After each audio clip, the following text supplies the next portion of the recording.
शकुनों को देख करके युधिष्ठिर महाराज अर्जुन से मिलने के बाद उनको इस बात की पूर्ण एक प्रकार से अनुमान हो गया कि अब कृष्ण अब इस धराधाम पर नहीं है। जितने भी उनको अब शकुन दिख रहे थे इस बात के दिख रहे थे कि अब पृथ्वी पर अधर्म बढ़ेगा, है ना, और धर्म की हानि होगी। भगवान स्वाभाविक रूप से आए और उन्होंने जितनी भी लीलाएं करनी थी करी, उसके बाद अपने नित्य लीला में प्रविष्ट हो गए, है ना, नित्य लीला में चले गए, वापस अपने धाम चले गए। तो इस प्रकार से अब इस चैप्टर में हम देखते हैं कि जितने भी पांडव जन हैं सभी चूंकि भगवान से बहुत ही प्रेम करते थे और उनका एक निजी संबंध था भगवान से, तो इस कारण से सभी विरह विरह में रोने लगते हैं, विलाप करने लगते हैं, और धीरे धीरे उनका यहाँ से अंतर्धान हो जाते हैं, वो भी पांडव जन भी। उसी के बारे में विस्तृत जो रूप से वर्णन किया गया है ये इस चैप्टर में किया गया है, पांडवों की सामयिक निवृत्ति। इसके बाद वाले चैप्टर में क्या होता है, परीक्षित महाराज से कौन आते हैं मिलने के लिए, कलियुग, है ना, और उसके बाद किस प्रकार से उनका संवाद होता है, कलयुग में क्या क्या चीजें होंगी वो बताया जाता है, और किस प्रकार से कलयुग परीक्षित महाराज के सोने में, इट मीन से हेड में, सोने के माध्यम से उनके मस्तिष्क में प्रवेश करता है ना। इस प्रकार से कलयुग का आगमन और कलयुग को जो प्राप्त वरदान और अभिशाप दोनों, और इस प्रकार से हर चीज का एक प्रकार से नियमित शुभारंभ अगले चैप्टर से होगा। बट आज श्रीमद् भागवतम का जो 15वां अध्याय है इसमें बेसिकली पांडवों का यहाँ से अंतर्धान उसके बारे में वर्णन आता है। ठीक है, तो स्टार्ट करते हैं हम लोग। सूत गोस्वामी ने कहा, भगवान कृष्ण का विख्यात मित्र अर्जुन महाराज युधिष्ठिर की सशंकित जिज्ञासाओं के अतिरिक्त भी कृष्ण के वियोग के प्रबल अनुभूति कारण शोक संतप्त था, है ना, और शोक से अर्जुन का मुंह तथा कमल सदृश हृदय सूख चुके थे, अतः उसकी शारीरिक कांति चली गई थी। अब भगवान का स्मरण करने पर वह उत्तर में एक शब्द भी ना बोल पाया। तो इस प्रकार से हम देखते हैं कि अर्जुन के साथ ऐसी स्थिति एक बार और हुई थी, कब, महाभारत के प्रारंभ में, है ना, कि जो अर्जुन का एकदम गला सूख रहा था, होठ सूख रहे थे, उनके चेहरा फीका पड़ गया था, शरीर की कांति जा चुकी थी। तो ऐसा होता है कब, जब व्यक्ति बहुत ही शोक और भय से किसी न किसी प्रकार से व्याकुल होता है। और यहाँ पर हम देखते हैं कि अर्जुन बिल्कुल ही व्याकुल थे, क्योंकि उन्होंने अपना पूरा जीवन भगवान कृष्ण की शिक्षाओं के हिसाब से और उनकी मित्रवत संगति में बिताया, है ना। उन्हें मित्र के रूप में भगवान कृष्ण हमेशा पथ प्रदर्शक करते रहे। जब भी उनको किसी प्रकार की जरूरत होती, किसी प्रकार की सहायता की आवश्यकता होती, तो भगवान कृष्ण उनके साथ थे। लेकिन अब भगवान कृष्ण इस धराधाम से जा चुके थे, इस कारण से अर्जुन बहुत ही विरह महसूस कर रहे थे। उसने बड़ी कठिनाई से आंखों से भरे हुए शोकाश्रुओं को रोका। वह अत्यंत दुखी था, क्योंकि भगवान कृष्ण उसकी दृष्टि से ओझल थे और वह उनके लिए अधिकाधिक स्नेह का अनुभव कर रहा था।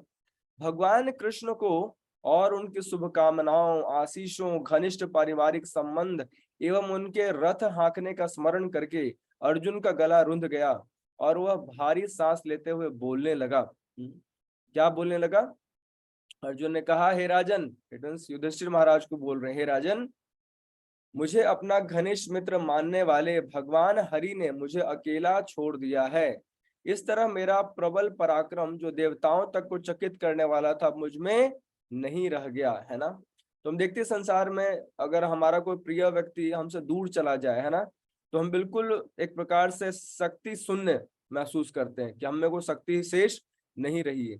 यहाँ पर अर्जुन बोल रहे हैं कि मुझ में इतना पराक्रम था कि देवी देवताएं भी मेरे पराक्रम से क्या चकित रहते थे, लेकिन चूंकि भगवान इस धराधाम से अंतर्धान हो गए हैं तो क्या हो गया है, मुझसे बिल्कुल ऐसा लग रहा है कि मुझे कोई शक्ति शेष बची ही नहीं है, मैं बिल्कुल निःशक्ति हो गया हूँ। इस प्रकार से आगे देखते हैं, मैंने अभी अभी उन्हें खोया है जिनके क्षण मात्र वियोग से सारे ब्रह्मांड प्रतिकूल तथा शून्य हो जाएंगे, जिस तरह प्राण के बिना शरीर। तो प्रभुपाद बहुत बार एग्जाम्पल देते हैं कि हम इस शरीर को बहुत सजाते हैं, संवारते हैं, लेकिन इस शरीर की खूबसूरती वास्तविकता में शरीर के अंदर बैठे आत्मा से है। जैसे ही आत्मा शरीर को त्यागती है, शरीर की कोई भी महत्ता नहीं रह जाती, उसको जला दिया जाता है, फूंक दिया जाता है ना। उसी प्रकार से यहाँ बता रहे हैं कि चूंकि भगवान के जाने मात्र से क्या हो गया, संपूर्ण संसार ब्रह्मांड शून्य के बराबर हो गया है। बिल्कुल उसी प्रकार जैसे प्राण के बिना शरीर, प्राण चले जाए तो शरीर का कोई वास्तविक मूल्य नहीं रह जाता है ना। तो उनकी कृपामय शक्ति से ही मैं उन समस्त कामोन्मत्त राजकुमारों को परास्त कर सका जो राजा द्रुपद के महल में स्वयंवर के अवसर पर एकत्र हुए थे। अपने धनुष बाण से मैं मत्स्य लक्ष्य का भेदन कर सका, इस प्रकार द्रौपदी का पानी ग्रहण कर सका। तो पुरानी पुरानी चीजों को याद कर रहे हैं कि किस प्रकार से भगवान कृष्ण की सहायता से अर्जुन ने अनेक युद्ध लड़े और अनेक ऐसे क्षत्रिय कुल के राजाओं को एक प्रकार से उनको मृत्यु भी पहुंचाया, जो क्या कर रहे थे, अधार्मिक प्रवृत्ति के थे, है ना, जो समहाव धर्म को हानि पहुंचाने वाले थे और युधिष्ठिर के एक प्रकार से सहयोगी थे, और युधिष्ठिर के दुर्योधन के सहयोगी थे, और दुर्योधन के सहयोगी होने का मतलब अधर्म के पक्ष में थे। तो इस प्रकार से उन सभी क्षत्रिय कुल के राजाओं से युद्ध करके उनको मृत्यु दिया। और उसके बाद वो याद करें किस प्रकार से कि द्रौपदी का जो पानी ग्रहण हुआ, किस प्रकार से हुआ, उन्होंने धनुष बाण से मत्स्य का लक्ष्य भेद किया भगवान कृष्ण की सहायता से, है ना। तो भगवान कृष्ण हमेशा अर्जुन की सहायता में ये इन प्रकार उपस्थित रहते थे। चूंकि वे मेरे निकट थे, अतएव मेरे लिए अत्यंत कौशलपूर्ण स्वर्ग के शक्तिशाली राजा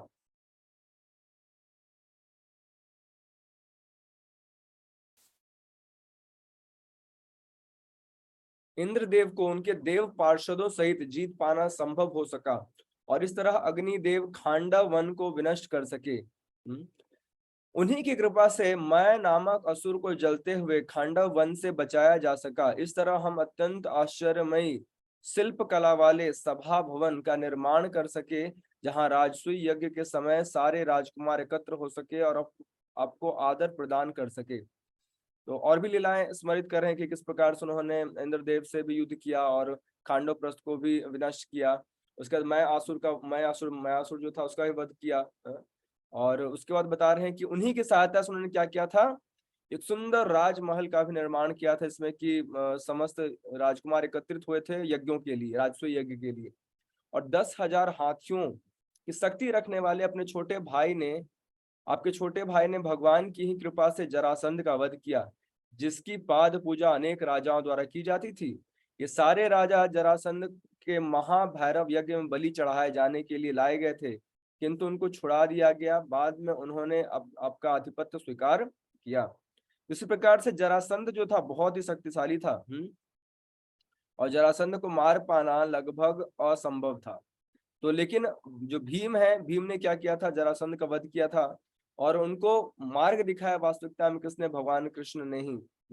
जरासंध के वध के लिए भगवान कृष्ण ने बताया कि उसको दो टुकड़े कर दिए थे, किसने, भीम ने। लेकिन टुकड़ा बार बार क्या होता था, जुड़ जाता था। तो भगवान कृष्ण ने बताया कि इन दोनों टुकड़ों को अपोजिट, विपरीत दिशाओं में क्या करो, फेंको। तो इस प्रकार से क्या होता है, जरासंध का वध होता है। और जितने भी जो अलग अलग राजा आए थे वहां पर, जो सभी भय से कांप रहे थे जरासंध के प्रताप से, उसका एक प्रकार से नाश हुआ जरासंध का। और उसकी मृत्यु के बाद सभी अन्य राजा प्रसन्न हो गए, है ना। तो उन्होंने इन दुष्टों की पत्नियों के बाल खोल दिए, जिन्होंने आपकी महारानी की उस चोटी को खोलने का दुस्साहस किया था, जो महान राजसूय के अनुष्ठान के अवसर पर सुंदर ढंग से सजाई तथा पवित्र की गई थी। उस समय वह अपनी आंखों में आंसू भरकर भगवान कृष्ण के चरणों में गिर पड़ी थी। उस प्रकार से द्रौपदी का जो अपमान हुआ था उसका भी स्मरण कर रहे हैं अर्जुन। हमारे वनवास के समय 10,000 शिष्यों के साथ भोजन करने आने वाले दुर्वासा मुनि ने हमें भयावह संकट में डालने के लिए हमारे शत्रुओं के साथ मिलकर चाल चली। उस समय उन्होंने केवल जूठन ग्रहण करके हमें बचाया था। इस तरह उनके भोजन ग्रहण करने से नदी में स्नान करती मुनि मंडली ने अनुभव किया कि वह भोजन से पूर्ण रूप से संतुष्ट हो गई है, और तीनों लोग भी संतुष्ट हो गए हैं। ये लीला बहुत सुंदर आती है कि जब पांडव जन कहाँ थे, वनवास में थे, तो दुर्योधन ने साजिश क्या रची, पहले क्या हुआ, जो दुर्वासा मुनि जन है वहां पर पधारे, कहा दुर्योधन के यहाँ। तो उन्होंने बहुत ही प्रेम से बोला कि देखिए हमारे बड़े भाई क्या बगल में ही वन में रह रहे हैं, आप क्यों ना पहले उनका आतिथ्य स्वीकार करें। मैं तो यहाँ पर हूँ ही, ऋषि मुनि आप कृपा करके जाइए, पहले महाराज युधिष्ठिर का आतिथ्य स्वीकार किया, जिससे मुझे बहुत प्रसन्नता होगी। उसने बहुत प्रेम से दुर्वासा मुनि को कन्विंस किया कि पहले आपको किसका आतिथ्य स्वीकार करना चाहिए, युधिष्ठिर महाराज का, क्योंकि पता था कि युधिष्ठिर महाराज की स्थिति बहुत ही खराब है और वहां पर वो कुटिया में रह रहे हैं। उनके पास इतने सारे ऋषि मुनि को पूर्ण तरीके से, कितने सारे देखिए दिए हुए, 10,000 शिष्य थे, कितने मान लीजिए हमारे घर पे 10 लोग आ जाए, हमारी तो हालत खराब हो जाए, है ना। और दुर्वासा मुनि अपने 10,000 शिष्य के साथ कहाँ पधारे, युधिष्ठिर महाराज के पास पधारे, जिनके पास कुछ भी वास्तविकता रूप से देखा जाए तो उस समय प्रत्यक्ष रूप से नहीं था कि पूरी व्यवस्था सबकी की जाए, है ना। तो वहां जाने पर क्या होता है, अब द्रौपदी बिल्कुल चिंतित हो जाती हैं, कितने लोगों का भोजन व्यंजन कैसे बनाया जाए। तो भगवान की कृपा से उनको एक अक्षय पात्र भी दिया गया था, जिस पात्र में हमेशा, मतलब अगर कुछ भी शेष रहे तो एक प्रकार से सब कुछ फिर से प्रकट हो जाता था, है ना। तो जब भगवान आते हैं है ना, तो दो दो लीलाओं का वर्णन, एक अक्षय पात्र का वर्णन आता है, और वर्णन आता है कि भगवान कृष्ण जब आते हैं तो बोलते हैं कि भाई अब क्या कर सकते हैं, सभी ऋषि मुनि आए हैं, उनका स्वागत सत्कार करना तो जरूरी है, तो ये तो करना ही पड़ेगा, करना ही चाहिए। भगवान ठिठोली करते, बोले करें कैसे, करना तो हम चाहते हैं, अतिथि का स्वागत सत्कार करना चाहिए, दुर्वासा मुनि ऐसे परम तपस्वी ऋषि मुनि का स्वागत सत्कार करना, ये तो हमारे परम सुख की बात हो गई, है ना, परम सौभाग्य का विषय हो गया।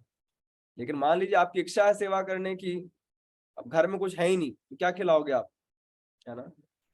परेशान थी द्रौपदी जी, तो उन्होंने बोला चलो कोई नहीं, आप वो पात्र लाओ, उसमें एक दाना शेष बचा हुआ था चावल का, और भगवान कृष्ण ने केवल उस एक दाने को स्वीकार किया, और भगवान कृष्ण ने एक दाना को स्वीकार किया, उनको आया डकार। चूंकि भगवान संतुष्ट हो जाते हैं प्रेम से, भगवान भावग्रही जनार्दन है, उनको पता है कि मेरे सभी जो पांडव जन हैं, द्रौपदी हमसे बहुत प्रेम करते हैं, है ना। तो उस एक दाने से भगवान संतुष्ट हो गए, और यस्मिन तुष्टे जगत तुष्टे, ये जो वाक्य है इस लीला से देखिए बहुत अच्छे से दिखता है कि भगवान के संतुष्ट होने से संपूर्ण जगत संतुष्ट हो जाता है।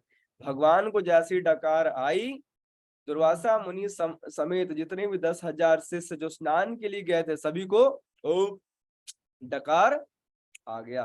तो इस प्रकार से सभी जो ऋषि मुनि थे सभी संतुष्ट हो गए, बोलेगा वे भूखी नहीं है, वो डकार आ रही, क्या पाएंगे, उधर से वापस चले गए, है ना। इसी प्रकार से ये लीला समाप्त हुई। यह उन्हीं का प्रताप था कि मैं एक युद्ध में शिवजी तथा उनकी पत्नी पर्वतराज हिमालय की कन्या को आश्चर्यचकित करने में समर्थ हुआ। इस तरह शिवजी मुझ पर प्रसन्न हुए और उन्होंने मुझे अपना निजी अस्त्र, पाशुपत्र अस्त्र जो था वो भेंट किया था।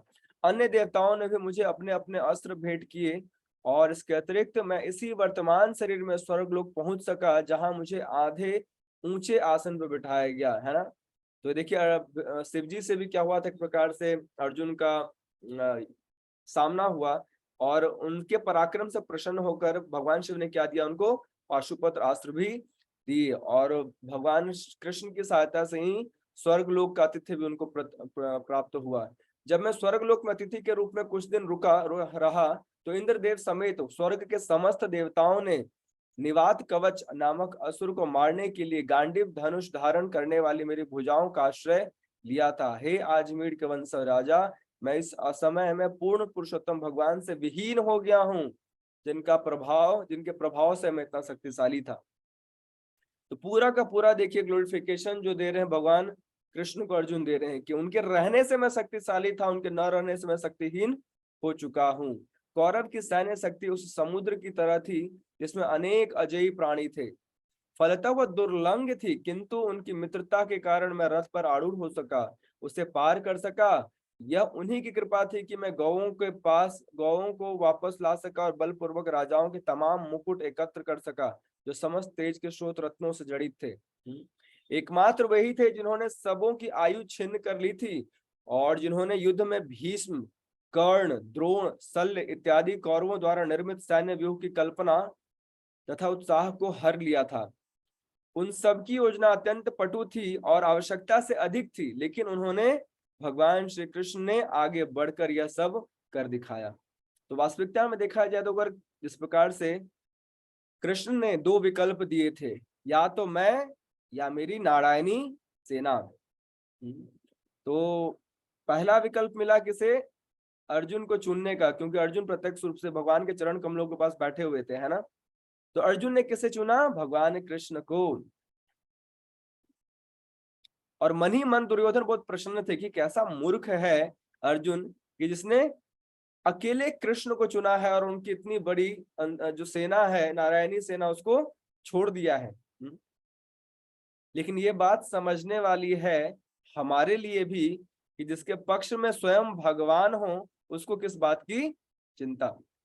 इस प्रकार से अर्जुन के पक्ष में कृष्ण थे, तो जहां कृष्ण है वहां जय तो स्वाभाविक रूप से निश्चित है। उसी प्रकार से हमारे सामने भी बहुत सारे जीवन में विकल्प आते हैं, जहां एक तरफ माया, जहां एक तरफ धन, जहां एक तरफ पूजा मान प्रतिष्ठा लाभ की समस्त वस्तुएं होती हैं और एक तरफ भगवान कृष्ण की भक्ति होती है।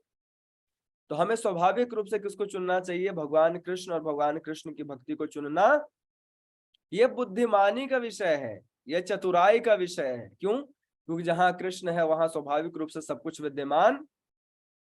कम बुद्धिमान व्यक्ति क्या करेगा?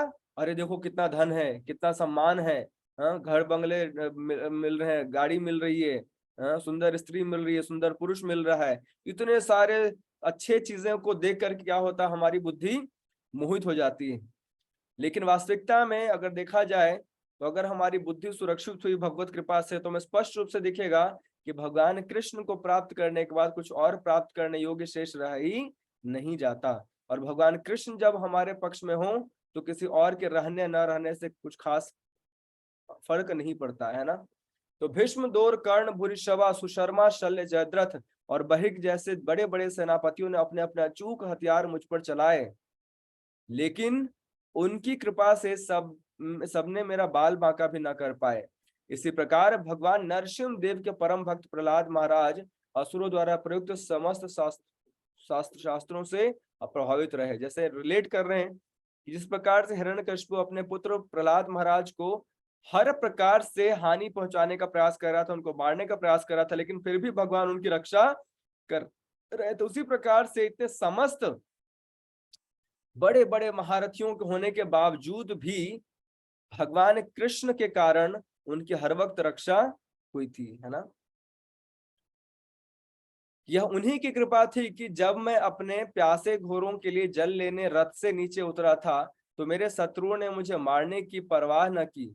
यह तो अपने प्रभु के प्रति मेरा असम्मान ही था कि मैंने उन्हें अपना सारथी बनाने का दुस्साहस किया, क्योंकि मोक्ष प्राप्त करने के लिए श्रेष्ठ पुरुष उनकी पूजा तथा सेवा करते हैं। अब खुद को बोल रहे हैं, जैसे एक बार भगवान कृष्ण ने भगवत गीता का संदेश देने के बाद अपना विराट स्वरूप दिखाया तो अर्जुन को ग्लानि होने लगी कि मैं कितना मूर्ख था कि कृष्ण को सखा और अनेकानेक बहुत बार इससे मित्र अपने दूसरे मित्र को अनेकानेक ऐसे शब्दों से भी बुलाते हैं जो सामान्य रूप से बहुत ही शोभनीय नहीं होता है ना। जिस प्रकार से बता रहे कि मैंने आपके साथ खाए पिए उठे बैठे आपसे खेल कूद व्यवहार किया, आपसे जाने अनजाने में आपको बहुत सारे ऐसे शब्द भी जो बोले जो नहीं बोलने चाहिए, क्योंकि आप पूर्ण पुरुषोत्तम भगवान है ना।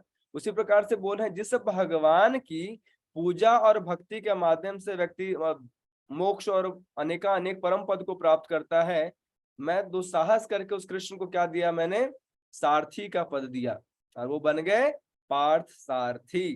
तो पार्थ सारथी बने भगवान श्री कृष्ण। और इस प्रकार से देखिए भगवान कृष्ण किस प्रकार से अपने भक्तों से प्रेम करते हैं कि किसी प्रकार का पद लेने को सज्ज है। वरना कौन चाहेगा? देखिए हमारे घर में मान लीजिए कोई हो व्यक्ति, उसको बोले भाई तू ड्राइविंग कर मेरे कार का, तो एक आध दो बार कर दे, लेकिन उसको लगेगा मैं क्या ड्राइवर हूँ, है मेरे को ड्राइवर समझ रखा है। और भगवान कृष्ण बहुत ही प्रेम से रथ हाँक रहे हैं और कहते हैं रथ की दिशाओं को मोड़ने के लिए अर्जुन को अपने पैरों से स्पर्श करना पड़ता था भगवान श्री कृष्ण को, जैसे पैर से सारे करने पड़ते थे किधर मोड़ना है किधर मोड़ना है। तो हम देखते हैं कि भगवान कृष्ण कितना प्रेम करते अपने भक्तों से, है ना। कल जो अक्षय तृतीया है, कल अक्षय तृतीया थी, तो कल हमने देखा कि सुदामा और कृष्ण की लीला भी आती है ना। जब सुदामा कृष्ण से भेंट करने आए तो नंगे पांव भगवान श्री कृष्ण सुदामा से मिलने के लिए दौड़े।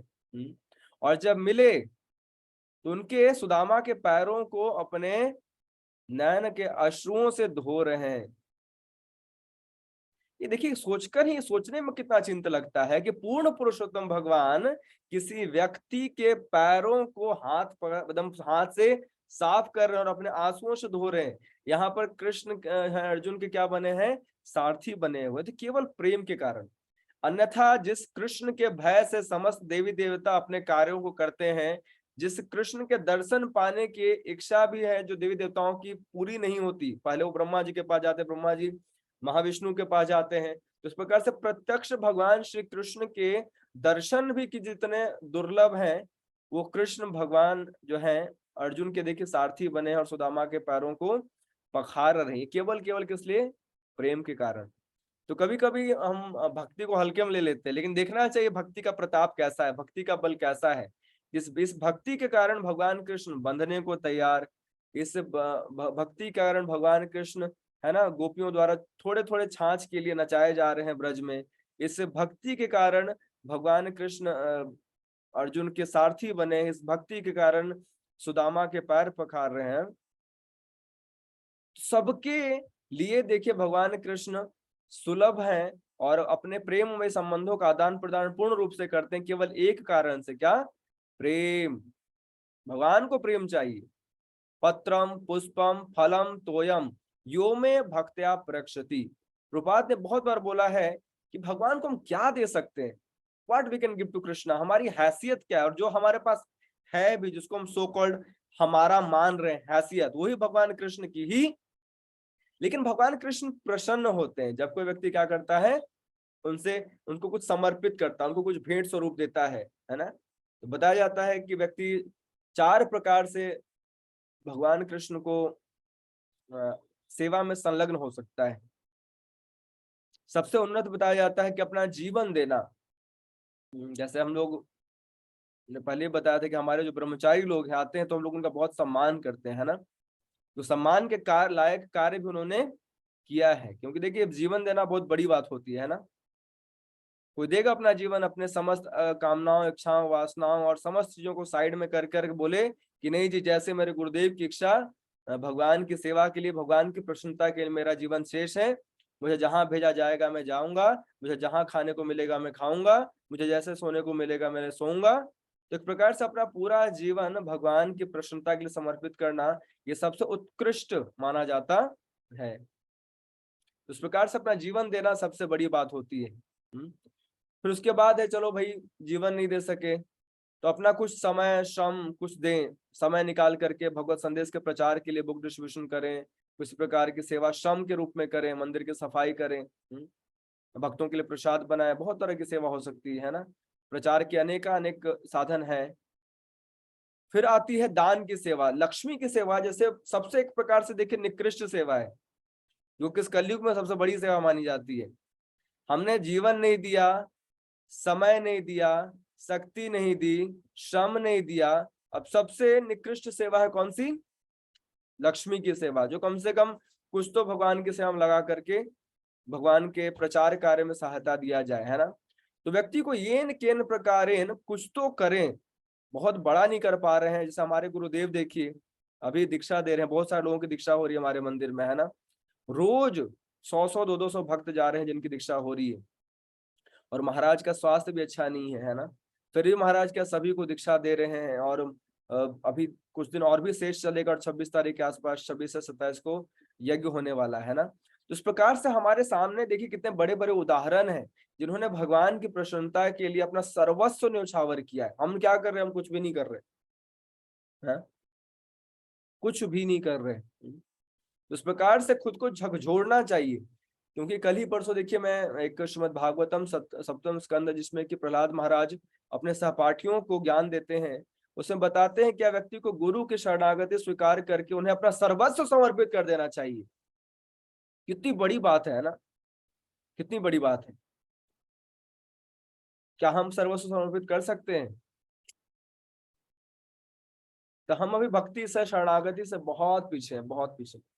जैसे प्रभुपाद के शिष्य जो थे, इवन कि हमारे गुरु महाराज का भी लीला आती है श्रवण में, कि गुरु महाराज क्या करते थे, अपनी पूरी आय 100% शिला प्रभुपाद को जाकर के दे देते थे, और फिर बोलते थे प्रभुपाद जो आपको ठीक लगे मेरे महीने के खर्च। जैसे बच्चे नहीं होते, प्रभुपाद एग्जाम्पल देते, जो अच्छा बच्चा होता है वो अपनी पूरी आय ला करके अपने माता पिता को दे देता है, और माता पिता जो उचित समझते हैं अपने बच्चे के लिए उसको जीविका के लिए खर्च के तौर पर देते हैं।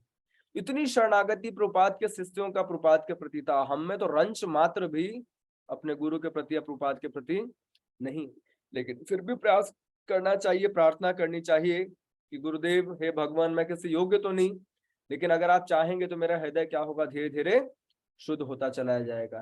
क्योंकि हम ऐसे लोग हैं कि हमारा जीवन संसार में ही, सांसारिक संबंधों में ही बीत रहा है। गुरु और कृष्ण जो हमारे वास्तविक हितैषी हैं, उनको संतुष्ट करने के लिए हमारे प्रयास न के बराबर है। जिस प्रकार से यहाँ देखिए, येन किन प्रकार अर्जुन सभी लीलाओं का स्मरण कर रहे हैं। राजन, उनके परिहास तथा उनकी मुक्त बातें अत्यंत सुहावनी सौंदर्य से अलंकृत होती थी। हे पार्थ, हे सखा, हे कुरुनंदन कहकर उनका पुकारना तथा उनके समस्त सहृदयता की अब मुझे याद आ रही है और मैं अभिभूत हूँ। सामान्यतः हम दोनों साथ साथ रहते, सोते, साथ साथ बैठते और घूमने जाते और बहादुरी के कार्यों के लिए आत्म प्रशंसा करते हुए कभी कभी यदि कोई भूल होती तो मैं उन्हें यह कहकर चिढ़ाया करता था, हे मित्र, तुम तो बड़े सत्यवादी हो। उस समय भी जब उनका महत्व घटता होता, वे परमात्मा होने कारण मेरी ऊट पटांग बातों को सह लेते थे और मुझे उसी प्रकार क्षमा कर देते थे जिस तरह एक सच्चा मित्र अपने सच्चे मित्र को या पिता अपने पुत्र को क्षमा। तो स्मरण कर रहे हैं अर्जुन की किस प्रकार से भगवान उनके समस्त धृष्टताओं को, जो मित्र होने कारण अर्जुन किया करते, सबको भूलते थे या फिर क्षमा कर देते थे। हे राजन, अब मैं अपने मित्र तथा सर्वाधिक प्रिय शुभचिंतक पूर्ण पुरुषोत्तम भगवान से विलग हो गया हूँ, अतः मेरा हृदय हर तरह से शून्य सा प्रतीत हो रहा है। उनकी अनुपस्थिति में जब मैं कृष्ण की तमाम पत्नियों की रखवाली कर रहा था तो अनेक अविश्वस्त गालों ने मुझे हरा दिया। मेरे पास वही गांडीव धनुष है, वही तीर हैं, उन्हीं घोड़ों के द्वारा खींचा जाने वाला वही रथ है, इन्हें इस्तेमाल करने वाला मैं वही अर्जुन हूँ जिसके सामने सारे राजा सिर झुकाया करते थे, किंतु भगवान कृष्ण की अनुपस्थिति से वे सब एक ही क्षण में शून्य हो गए हैं। यह वैसा ही है जैसे राख में घी की आहुति डालना, जादू की छड़ी से धन एकत्र करना या बंजर भूमि में बीज बोना। तो जिस प्रकार से राख में कोई घी डाले तो क्या कोई यज्ञ होने वाला है? हाँ? लकड़ी पे आप घी डालोगे, अग्नि जलाओगे तो यज्ञ होगा। अब जल चुकी हुई लकड़ी पर, राख पर आप घी डाल रहे हो तो कुछ लाभ नहीं होने वाला। उसी प्रकार से जादू की छड़ी से आप बोलोगे मैं धन कमाऊंगा तो कोई लाभ नहीं है। उसी प्रकार से बंजर भूमि में जाकर के आप अच्छे से खेती करके बीज डाल रहे हो तो कोई लाभ। उसी प्रकार से बता रहे हैं, कृष्ण के जाने मात्र से मैं बिल्कुल ही शक्ति विहीन हो चुका हूँ। जो राजा मुझे देख करके सिर झुकाते थे वो राजा मेरे सामने क्या कर रहे हैं, अस्त्र उठा रहे हैं। हे राजन, चूंकि आपने द्वारका नगरी के हमारे मित्रों तथा संबंधियों के विषय में पूछा है, अतः मैं आपको सूचित कर रहा हूँ कि वे सब ब्राह्मणों द्वारा स्थापित होकर सरे हुए चावलों से बनी शराब पीकर उन्मत्त हो उठे और एक दूसरे को न पहचाने के कारण लाठियां लेकर परस्पर लड़ने लगे। अब केवल 4-5 को छोड़कर सभी शेष मर चुके। तो हमने देखा था कि किस प्रकार से सांब और भगवान के जो अन्य पुत्र थे उनको शाप प्राप्त हुआ ऋषि से। वास्तविकता में ये गांधारी के शाप का एक प्रकार से क्रियान्वयन था। गांधारी ने शाप दिया था भगवान कृष्ण को, जिस प्रकार से मेरे कुरु वंश का नष्ट हो गया, समाप्ति होगी, उसी प्रकार से यदु वंश भी क्या नाश को प्राप्त होगा। तो भगवान कृष्ण देखिए सभी आशीर्वादों शापों से परे हैं, लेकिन फिर भी वो क्या करते हैं, उसको स्वीकार करते हैं अपनी लीलाओं की पूर्ति के लिए। तो भगवान कृष्ण ने इस शाप को स्वीकार किया था और उस कारण से देखिए भगवान कृष्ण के समस्त पुत्र और समस्त परिजन एक दूसरे से लड़ झगड़ करके अपने आप को समाप्त कर दिए। और क्या करके देखिए यहाँ पर दिया हुआ है, चावलों से, सड़े हुए चावलों से बनी शराब पीकर उन्मत्त हो उठे। तो महाभारत से ऐसी बहुत सारी टीचिंग्स मिलती है ना, जैसे कि द्रौपदी का वस्त्र हरण का माध्यम क्या बना, वो जुआ बना कि नहीं बना। और यहाँ पर संपूर्ण यदुवंश के नाश का कारण बना, एक तो साधु के प्रति अपराध और दूसरा शराब पीकर, शराब पीने पर व्यक्ति क्या हो जाता है, अनकॉन्शियस हो जाता है, उसको पता ही नहीं चलता क्या करना है क्या नहीं करना है। अरे हमारी स्थिति तो ऐसी है कि बिना शराब पिए हमें पता नहीं चलता कि क्या करणीय है क्या करणीय है, तो शराब पीने के बाद हम अपने आप से कौन सी अपेक्षा रखते हैं ना। इस प्रकार से समस्त यदुवंशी एक दूसरे को मारने पीटने लगे और वास्तव में यह सब भगवान की इच्छा के फलस्वरूप है कि कभी कभी लोग एक दूसरे को मार डालते हैं, कभी एक दूसरे की रक्षा करते हैं। तो इस जीवन में हम देखते हैं कि कभी कभी लोग हमारे हितैषी बने रहते हैं ना, हमारा साथ देते हैं, हमारी तारीफें करते हैं, हमारे तारीफों के पुल बांधते हैं, और समय के प्रवाह में देखते हैं कि वही लोग हमें मारने को सज रहते हैं, हमारे बारे में उल्टी पुल्टी बातें करते हैं, हमारी निंदा करते हैं।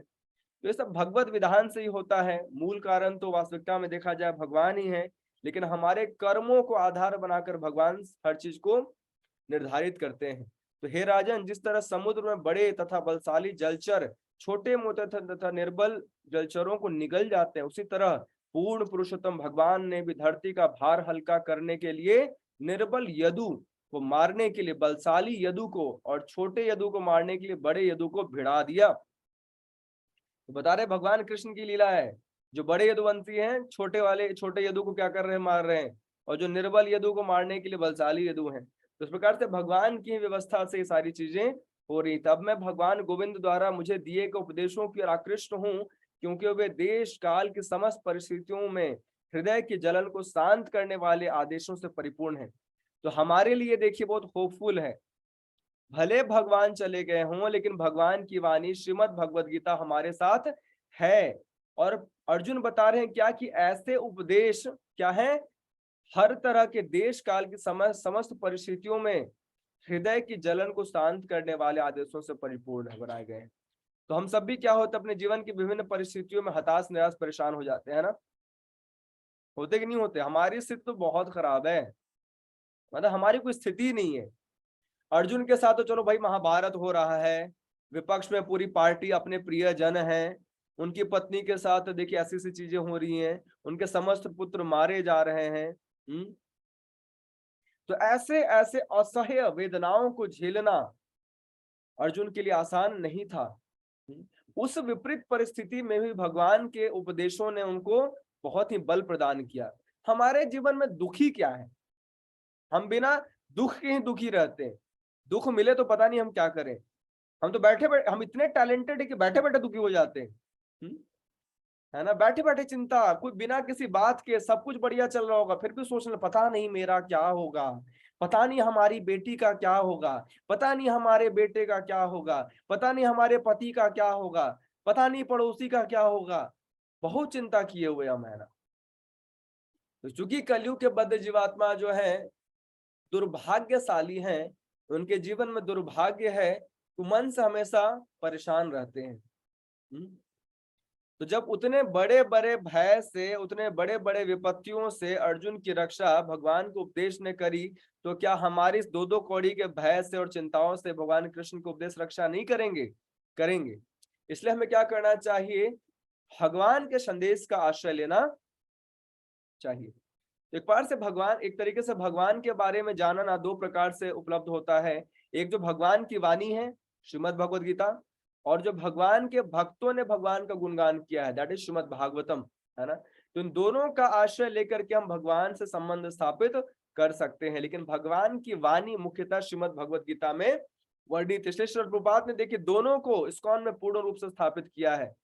इस्कॉन के हर एक केंद्र में सुबह सुबह श्रीमद् भागवतम और शाम में श्रीमद् भगवद गीता पे लेक्चर्स होते हैं, जो कि बहुत ही आवश्यक है, जो भगवान से संबंध बनाए रखने के लिए बहुत जरूरी है। तो इस प्रकार से हमें भी अपने जीवन में इन दोनों ग्रंथों को एटलीस्ट मुख्य स्थान देना चाहिए कि कुछ भी हो जाए गीता और भागवत हम जरूर पढ़ें। तो सूत गोस्वामी ने कहा, इस प्रकार भगवान के उपदेश जो अत्यंत घनिष्ठ मित्रता में प्रदान किए गए थे, उसके विषय में सोचने में तथा उनके चरण कमलों का चिंतन करने में तल्लीन अर्जुन का मन शांत और बहुत समस्त भौतिक कलमश से रहित हो गया। अर्जुन द्वारा भगवान श्री कृष्ण के चरण कमलों का निरंतर स्मरण किए जाने से उसकी भक्ति तेजी से बढ़ गई, जिसके फलस्वरूप उसके विचारों का सारा मैल दूर हो गया।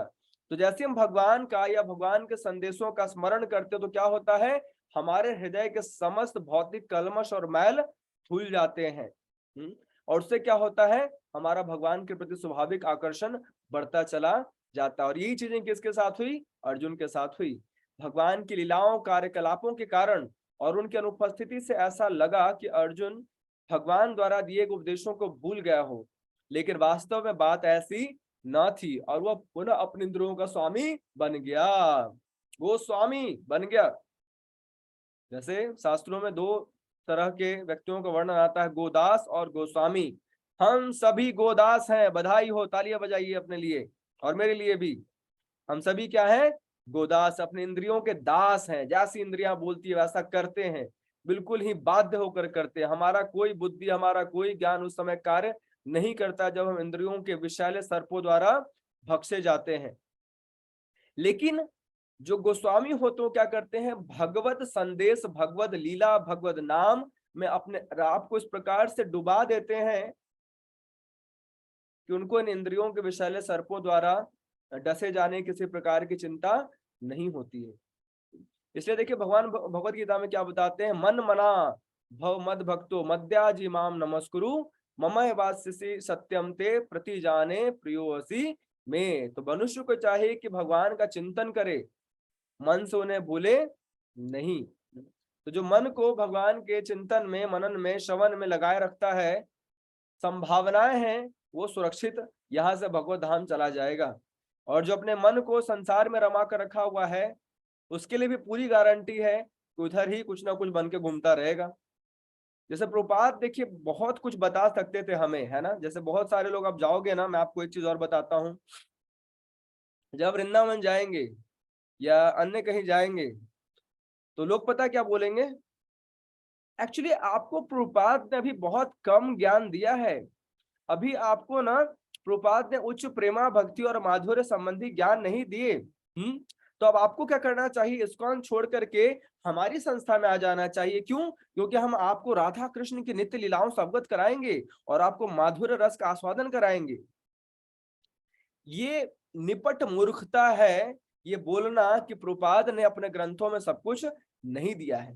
प्रभुपाद ने सब कुछ दिया है, हम योग नहीं है, ये हमारी कमी है। क्योंकि भगवान के वैसी माधुर्य लीलाओं को समझने के लिए बहुत आवश्यक है कि हम अपने अनर्थों से ऊपर उठे, आत्मा के स्तर पर थोड़ा आए तो सही। अभी इसलिए प्रभुपाद ने मोस्ट लेक्चर्स में क्या बताया? हम ये शरीर नहीं, हम आत्मा है। क्योंकि ये जाने बिना, इसको बिना अनुभव किए हम कौन से माधुर्य और रस को प्राप्त कर पाएंगे।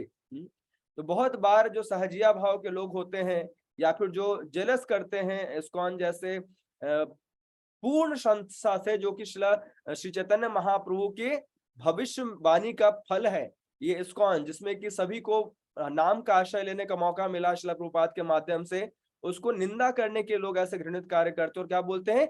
आ जाओ आ जाओ, मैं तुम्हें भगवान के माधुर्य रसों का आस्वादन कराऊंगा।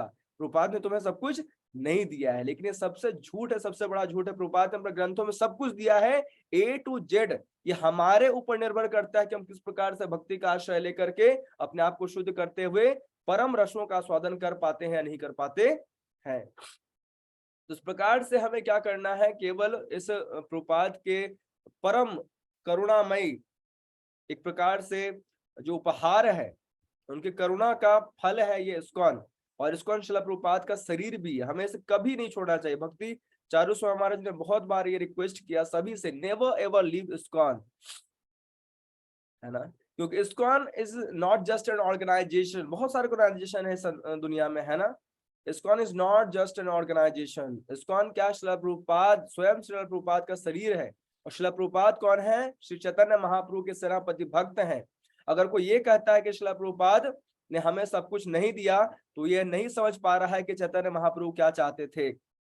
अरे जब चैतन्य महाप्रभु के सेनापति भक्त कुछ दे रहे हैं तो क्या कम दे रहे हैं और कुछ छुपा के दे रहे हैं? वो सब कुछ दे रहे हैं जो चैतन्य महाप्रभु हमें देना चाहते थे। लेकिन श्रील प्रभुपाद अपने तात्पर्यों में एक जगह बहुत अच्छे से लिखते हैं कि ग्रहणकर्ता पे निर्भर करता है कि वो कितना स्वीकार कर पाएगा। जैसे मान लीजिए, मैंने पहले भी बताया था, हमारे दो छोटे छोटे प्यारे प्यारे हाथ, है ना। और भगवान हमें बहुत धन संपत्ति देना भी चाहे तो हम कितना स्वीकार कर पाएंगे? इतने छोटे से दो हाथ हैं, है ना। या भगवान हमसे छीनना भी चाहे तो हम क्या बचा पाएंगे? हमारे दो छोटे छोटे प्यारे प्यारे हाथ। इस प्रकार से हमारी ग्रहण करने की स्थिति इतनी कम है कि हम बहुत सारी चीजों को नहीं समझ पाते। अन्यथा अगर हम अपनी स्थिति को बढ़ाएं, नाम जप के माध्यम से, गीता भागवत के श्रवण के माध्यम से, भक्तों के संग के माध्यम से, धाम की कृपा को आकर्षित करने के लिए बहुत ही परिक्रमा, बहुत तप करें। अपने इंद्रियों को शुद्ध करने के लिए समस्त एकादशी व्रत का अच्छे से पालन करें, यथासंभव नाम जप करें। तो देखिए सारी प्रभुपाद की A to Z चीजें हमें समझ में आएंगी। इस प्रकार से आध्यात्मिक संपत्ति से युक्त होने के कारण सदैव द्वैत के संशय पूर्ण रूप से छिन्न हो गए। इस तरह वह भौतिक प्रकृति के तीनों गुणों से मुक्त होकर अध्यात्म में स्थित हो गया। अब जन्म और मृत्यु के पास में उसके फंसने की कोई आशंका न थी, क्योंकि वो भौतिक रूप से मुक्त हो चुका था। भौतिक रूप से मुक्त होने का मतलब है अहम ममेती से मुक्त होना, है ना। हमें संसार में हर व्यक्ति देखिए कितने आसक्त होते ही नहीं होते। यहाँ देखिए प्रभुपाद बता रहे मैं तथा मेरा की भ्रांत धारणा से उत्पन्न संशय, दूसरे शब्दों में मेरा शरीर, मेरे संबंधी, मेरी संपत्ति, मेरी पत्नी, मेरी संतान, मेरा धन, मेरा देश, मेरा समाज, इन समस्त प्रकार के सैकड़ों हजारों क्या क्या मैं और मेरा से जनित ये भाव है। ये क्या है? यही भौतिक कल्मश है, जिससे अर्जुन मुक्त हो गए भगवान कृष्ण के स्मरण मात्र से। तो भगवान कृष्ण के स्वधाम गमन को सुनकर और यदुवंश के पृथ्वी के अस्तित्व का अंत समझकर महाराज युधिष्ठिर ने भगवत धाम जाने का निश्चय किया। अब उन्होंने बोला भाई बहुत हो गया, भगवान चले गए तो हम यहाँ क्या करेंगे। तो अर्जुन द्वारा यदुवंश के नाश तथा भगवान कृष्ण के अंतर्धान होने की बात सुनकर कुंती ने पूर्ण मनोयोग से दिव्य भगवान की भक्ति में अपने आप को लगा दिया और इस तरह संसार के आवागमन से मोक्ष प्राप्त किया। सर्वोपरि अजन्मा भगवान श्री कृष्ण ने यदुवंश के सदस्यों से अपना अपना शरीर त्याग करवा दिया और इस तरह उन्होंने पृथ्वी के भार को उतारा। यह कार्य कांटे को कांटे से निकालने जैसा था, यद्यपि नियंता के लिए दोनों एक से हैं। तो भगवान की देखिए लीलाओं को समझ पाना बहुत ही मुश्किल है ना। जैसा आपने देखा हमारे हाथ में उंगली में कुछ चुभ जाता है, कैसे निकालते हैं? दूसरा नुकीला चीज लेते उससे निकालते हैं। इस प्रकार से भगवान ने समस्त धरा को हर प्रकार के अधर्मों से मुक्त किया और फिर धीरे धीरे अपने भक्तों को भी यहाँ से निकाला। परमेश्वर ने जिस शरीर को पृथ्वी का भार कम करने के लिए प्रकट किया था उसे उन्होंने छोड़ दिया। वे एक जादूगर के समान विभिन्न शरीरों को यथा मत्स्य अवतार और अन्य अवतारों में धारण करने के लिए एक शरीर को छोड़ते हैं। जब भगवान कृष्ण ने अपने उसी रूप के साथ इस पृथ्वी लोक को छोड़ दिया, उसी दिन से कली जो पहले से ही अंशतः प्रकट हो चुका था, अल्पज्ञों के लिए अशुभ परिस्थितियां उत्पन्न करने के लिए पूरी तरह प्रकट हो गया। भगवान कृष्ण के जाने के बाद ही कलयुग ने अपना रूप दिखाया। महाराज युधिष्ठिर पर्याप्त बुद्धिमान थे कि वे कलयुग के प्रभाव को समझ गए, जिसके विशेष लक्षण होते हैं क्या? बढ़ता लालच, असत्य भाषण, धोखा देना और सारी राजधानी, राज्य, घर तथा समस्त व्यक्तियों में हिंसा का आधिक्य इत्यादि। अतएव उन्होंने घर छोड़ने की तैयारी, तदनुकूल वस्त्र धारण कर लिए। तत्पश्चात उन्होंने हस्तिनापुर की राजधानी में उन्होंने अपने पौत्र को सिंहासन रूढ़ किया, जो समुद्र से घिरी सारी भूमि के स्वामी तथा सम्राट के रूप में प्रशिक्षित था, उन्हीं के समान सुयोग्य था। कौन है पौत्र? परीक्षित महाराज। तब उन्होंने अनिरुद्ध के पुत्र वज्र को मथुरा में सूरसेन का राजा बना दिया और तत्पश्चात महाराज युधिष्ठिर ने प्रजापत्य यज्ञ किया और गृहस्थ जीवन त्यागने के लिए अपने भीतर अग्नि प्रतिष्ठित की। महाराज युधिष्ठिर ने अपने सारे वस्त्र, कमर, पेटी और राशि आभूषण तुरंत त्याग दिए और पूर्ण रूप से उदासीन प्रत्येक वस्तु से विरक्त हो गए। देखिए ये है भगवत भक्त। जैसे हम सुनते हैं कि भगवान के बहुत बड़े भक्त थे अर्जुन और बिल्कुल ही निष्काम भाव से अपने समस्त जिम्मेदारियों को निभाते थे। ये निष्काम भाव जो है इस समय पर लक्षित हो रहा है कि एक क्षण भी युधिष्ठिर महाराज ने नहीं लगाया समस्त वस्तुओं को छोड़ने के लिए। क्या हम छोड़ पाएंगे? अगर बोला जाए चलिए चलिए चलिए अपना घर परिवार सब छोड़िए और भगवान की भक्ति में रत हो जाइए, हम बोलेंगे अरे तो कैसी बात कर रहे हैं आप, अभी तो हमसे संसार है, हम ही तो संसार चलाने वाले हैं, हमसे हमारा घर परिवार देश चल रहा है, हम छोड़ देंगे तो कैसे काम चलेगा, है ना। लेकिन जब युधिष्ठिर महाराज को लगा कि अब मुझे क्या करना चाहिए, पूर्ण रूप से भगवत शरणागत होकर के भगवत प्राप्ति में लग जाना चाहिए, शरीर को त्यागने की तैयारी करनी चाहिए, तो उन्होंने क्या किया? एक झटके में सब कुछ छोड़ दिया बिना किसी आसक्ति के। तब उन्होंने अपनी सारी इंद्रियों को मन में, मन को जीवन में, जीवन को प्राण में, और अपने पूर्ण अस्तित्व को 5 तत्वों के शरीर में तथा अपने शरीर को मृत्यु में समाहित कर दिया। तत्पश्चात शुद्ध आत्मा के रूप में देहात्म बुद्धि से मुक्त हो गए। इस प्रकार उन्होंने पंच तत्वमय स्थूल शरीर को विनष्ट करके प्रकृति के 3 गुणों में मिलाकर उसे अज्ञानता में मिला दिया और उस अज्ञानता को आत्मा या ब्रह्म में विलीन कर दिया, जो सर्वदा अक्षय है।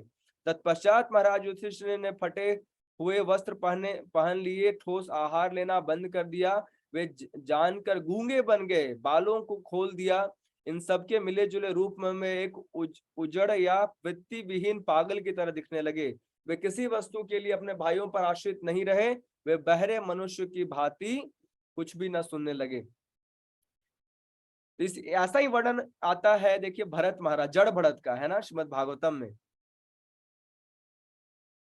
अब कल से आप लोग ऐसा मत हो जाइएगा, है ना, पता चला कोई कुछ बोल रहा है, मैं सुनूंगी नहीं, मैं कुछ बोलूंगी नहीं। वो एक अवस्था है जब व्यक्ति बिल्कुल दृढ़ निश्चित हो जाता है कि मुझे केवल भगवान में ही रमना है, संसार का रंच मात्र भी संग, संसार से रंच मात्र भी संगति, संसार से किसी प्रकार का आदान प्रदान, जरूरत, आवश्यकता कोई कुछ नहीं।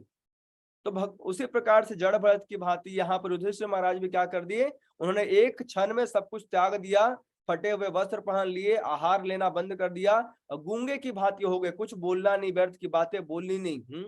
और बिल्कुल ही एक परिव्राजक जो होता है उसकी स्थिति हो गई, उस स्थिति हो गई। तब उन्होंने उत्तर दिशा की ओर अपने पूर्वजों और महापुरुषों द्वारा स्वीकृत पथ पर चलते हुए प्रस्थान किया, जिससे परमेश्वर के विचार में पूर्ण रूप से लग सके।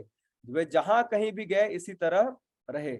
महाराज युधिष्ठिर के छोटे भाइयों ने देखा कि कलयुग का पहले से ही संसार भर में पदार्पण हो चुका है और राज्य के नागरिक पहले से ही अधर्म द्वारा प्रभावित हैं। अतः उन्होंने अपने बड़े भाई के चरण चिन्हों का अनुगमन करने का निश्चय किया। तो अर्जुन, जितने भी बाकी सारे पांडव थे, युधिष्ठिर महाराज का अनुगमन किया। उन्होंने धर्म के सारे नियम संपन्न कर लिए थे, अतः उनका यह निश्चय ठीक ही था, वे भगवान कृष्ण के चरण कमलों ही सबों का चरम लक्ष्य है। अतः उन्होंने बिना व्यवधान के उनके चरण कमलों का ध्यान किया। इस प्रकार भक्ति भाव से निरंतर स्मरण करने से उत्पन्न भक्तिमय शुद्ध चेतना के द्वारा उन्होंने आदि नारायण भगवान श्री कृष्ण द्वारा अधिशासित वैकुंठ लोक प्राप्त किया। यह वैकुंठ लोक केवल उन्हें प्राप्त होता है जो अविचल भाव से एक भगवान श्री कृष्ण, एक परमेश्वर का ध्यान धरते हैं। भगवान श्री कृष्ण का यह धाम गोलोक वृंदावन कहलाता है और यह उन व्यक्तियों को प्राप्त नहीं होता, यह उन व्यक्तियों को प्राप्त नहीं होता। किनको प्राप्त नहीं होता? जो जीवन की भौतिक अवधारणा में लीन रहते। तो डरने वाली बात है हमारे लिए। यहां बताया गया है कि जो वो लोग भगवान के श्री धाम को प्राप्त नहीं होते, किनको प्राप्त, कौन प्राप्त नहीं होते? जो जीवन की भौतिक अवधारणा में लीन रहते हैं। और बधाई हो, हम सभी जीवन की भौतिक अवधारणा में लीन हैं। है कि नहीं? हम तो माला करते करते भी कृष्णा कॉन्शियस नहीं रह पाते। सारा दिन क्या क्या कृष्णा कॉन्शियस रहेंगे? माला करते हुए संसार का चिंतन, माला करते हुए परिवार का चिंतन, माला करते हुए संबंधों का चिंतन चलता रहता है ना। तो ये सच में आसान नहीं है। जो कृष्णा कॉन्शियसनेस है ये आसान है, लेकिन समस्या हम बहुत कॉम्प्लिकेटेड हो चुके हैं। हम इतने जटिलताओं से भरे पड़े हैं। अब देखिए, सुबह बैठकर जप करोगे ना तो ही मन में समस्त प्रकार के विचार, कल का, परसों का, आने वाले कल का समस्त विचार आने लगते हैं। तो जो हम हरिनाम करते हुए भी पूर्ण रूप से कृष्ण भावना भावित नहीं है, तो क्या हम खुद से उम्मीद रखते हैं कि सारा दिन जो हम संसार का संग करेंगे, कर्मी व्यक्तियों का संग करेंगे, उनके पास मिल लेंगे, बातें होंगी, तो कैसे कृष्णा कॉन्शियस रहें? लेकिन ऐसे समय में केवल और केवल हमारे जो आश्रय हैं वो श्रील प्रभुपाद हैं, कि श्रील प्रभुपाद ने बोला है 16 माला 4 नियम अगर कोई व्यक्ति आजीवन करेगा वो भगवत धाम बैकडोर से प्रभुपाद उसकी एंट्री कराएंगे। तो श्रील प्रभुपाद की जिम्मेदारी है, हमें बस क्या करना है, हम प्रभुपाद के प्रति जिम्मेदार व्यवहार करना है। तो प्रभुपाद ने दिया है 16 माला 4 नियम, उसको बहुत ही अच्छे से पूरा करना है। तीर्थाटन के लिए गए हुए विदुर ने प्रभास में अपना शरीर त्याग किया। चूंकि वे भगवान कृष्ण के विचार में मग्न थे, तब उनका स्वागत पितृलोक के निवासियों ने किया, जहां वे अपने मूल पद पर लौट गए। क्योंकि वास्तविकता में विदुर जी कौन है? यमराज। तो वास्तविकता में वापस यमराज के पद पे गए। द्रौपदी ने भी देखा कि उसके पतिगण उसकी परवाह किए बिना घर छोड़ रहे हैं। द्रौपदी ने क्या देखा? बिना मेरी परवाह किए मेरे पांचों पति, एक एक पति नहीं, पांचों पति क्या कर रहे हैं? अपने आप को पूर्ण रूप से भगवान श्री कृष्ण में लगा रहे हैं, लीन कर रहे हैं। तो क्या वे भगवान वासुदेव कृष्ण को भली भांति जानती थी, अतः वे तथा सुभद्रा दोनों भगवान कृष्ण के ध्यान में लीन हो गई और अपने अपने पतियों की सी गति प्राप्त। ये देखिए है आइडियल। क्या? पति अपने आप को भगवान में लगा रहा है, पत्नी अपने आप को भगवान में लगा रही है। उसको दोनों को पता है कि मेरी जो गति सदगति होनी है वो भगवत कृपा से ही। यहां हम क्या चाहते हैं? जन्म जन्म का साथ है हमारा तुम्हारा। है? ऐसे ऐसे देखिए, दोनों के हाथ एक दूसरे में हो, है?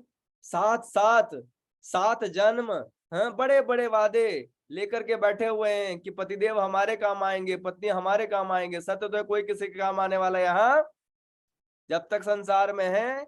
जो आवश्यकता है पूर्ति कर लीजिए, लेकिन वास्तविक आवश्यकता क्या है हमारी? नते विदु स्वार्थ गति में विष्णु, भगवान की भक्ति, भगवान से प्रेम, भगवान से आकर्षण, भगवान में अपने मन का लगना, ये हमारी वास्तविक जरूरत है। तो यहाँ पर द्रौपदी को लग गया भाई हमारे पतिदेव बहुत ही चालू चालाक हैं और बहुत समझदार हैं, ये लोग अपने अपने प्रकार आध्यात्मिक प्रगति में लग गए, मेरा तो हरि बोल हो जाएगा। तो माता द्रौपदी ने क्या किया? इस प्रकार से भगवान कृष्ण में पूर्ण तरीके से लग गई और सुभद्रा भी लग गई। तो पांडु पुत्रों द्वारा जीवन के परम लक्ष्य भगवत धाम के लिए प्रस्थान का यह विषय अत्यंत शुभ तथा परम पवित्र है। अतएव जो भी इस कथा को भक्ति भाव पूर्वक सुनता है वह जीवन की परम सिद्धि भगवत भक्ति को निश्चय प्राप्त करता है। हरि बोल। तो अगर आपने कैसे भक्ति पूर्वक सुना, अंडरलाइन कर रहा हूं मैं, भक्ति पूर्वक सुना, तो आपको क्या होगा? ऐसी जीवन के परम सिद्धि भगवत भक्ति निश्चय प्राप्त होगी।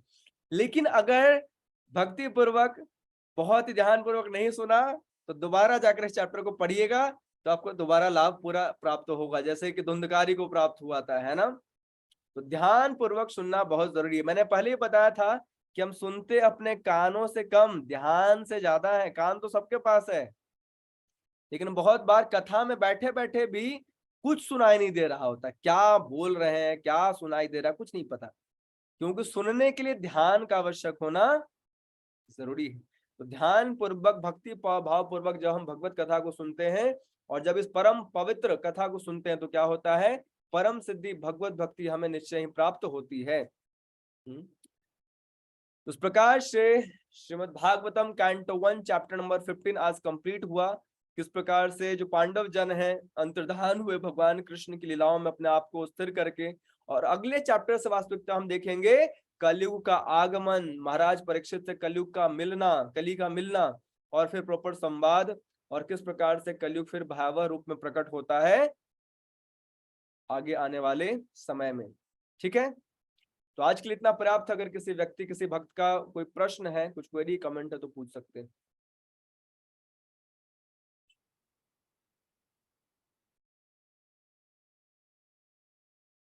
नो? तो कृपया करके आप लोग इसे पढ़ने का प्रयास कीजिए जब भी समय मिले। मैं बार बार रिक्वेस्ट कर रहा हूँ, मेरा तो कुछ है नहीं प्रभु, मतलब माता जी प्रभु जी जो भी है, मेरा तो लाभ हो रहा है। मैं श्रीमद् भागवतम पढ़ के आ रहा हूँ, सुना रहा हूँ, सुनाई भी दे रहा है, तो बोल रहा हूँ, सुन रहा हूँ, मेरी शक्ति भी लग रही है, सब कुछ हो रहा है। अब आपके ऊपर निर्भर करता है आप इसका कितना लाभ लेना चाहते हैं। तो जिनके जिनके पास भी श्रीमद् भागवतम है यथासंभव पढ़ने का प्रयास करें। अगर नहीं है तो भी मैं पीडीएफ फॉर्मेट इस ग्रुप में भेजता हूँ, उससे थोड़ा बहुत पढ़ने का प्रयास करें।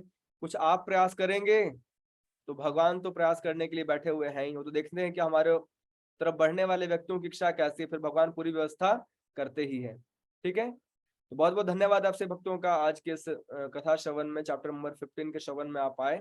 इस प्रकार से समस्त चैप्टरों को श्रवण कीजिए और पढ़ने का प्रयास कीजिए, ताकि एटलीस्ट हमारा भागवतम एक बार तो कंप्लीट हो जाए। तो भागवतम कंप्लीट करना ये आसान नहीं है। मुझे सच में ताजुब होता है कि 7 दिन में भागवत सप्ताह कैसे कंप्लीट होती है। जो 2-2 घंटे के कथावाचक आते हैं और 2-2 ढाई घंटे में ही पूरी भागवतम खत्म कर देते हैं। क्या बताते हैं, क्या छोड़ते हैं, मुझे इस पर संशय होता है। स्वाभाविक रूप से छूटता ही सब कुछ होगा, क्योंकि देख रहे हैं कि एक-एक चैप्टर में 1 घंटे मिनिमम लगता है। अगर मैं तात्पर्य के साथ और बताऊं अच्छे से, तो शायद एक चैप्टर में 2-3 घंटे लगे, है ना। तो इस प्रकार से Shrimad Bhagavatam is very deep, इसलिए कहा जाता है नित्यम भागवत सेवया। हमें रोज नित्य प्रतिदिन क्या करना चाहिए? भागवत श्रवण पठन करना चाहिए। ग्रंथराज श्रीमद् भागवतम की जय, जगत गुरु श्रील प्रभुपाद की जय, निताय गुरु प्रेमानंदे, हरि हरि बोल।